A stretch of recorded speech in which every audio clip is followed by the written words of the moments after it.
20 नवंबर 2024 का विधानसभा के इलेक्शन के लिए इलेक्शन कमीशन की तरफ से जो गाइडलाइन जारी की गई थी उसमें फॉर्म के सबमिशन के लिए 29 अक्टूबर आखिरी तारीख़ है।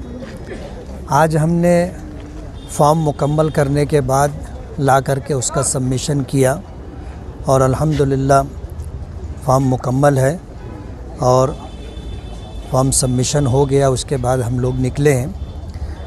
आने वाला इलेक्शन मालेगांव के लिए अच्छा हो और मालेगांव की तामीर व तरक्की हो, उसके लिए हम इस बात के लिए कोशा हैं।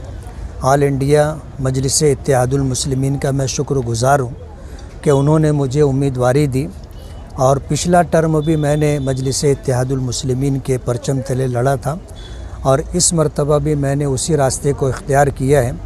अल्लाह की रहीम व करीम ज़ात से उम्मीद है कि इंशाअल्लाह इस मर्तबा भी हमें पिछली मर्तबा से ज़्यादा भारी अक्सरियत से कामयाबी मिलेगी। इलेक्शन के मुद्दे क्या होंगे? हमारा इलेक्शन का मुद्दा जो है कई है, लेकिन उसमें एक नंबर पर जो है शहर में अच्छाई और बुराई और तामीर व तरक्की, इन दो मुद्दों के ऊपर हम इलेक्शन लड़ रहे हैं। जीत और हार के फर्क में वोटों का आपका क्या कहना है? मैंने कह दिया जो कहना था।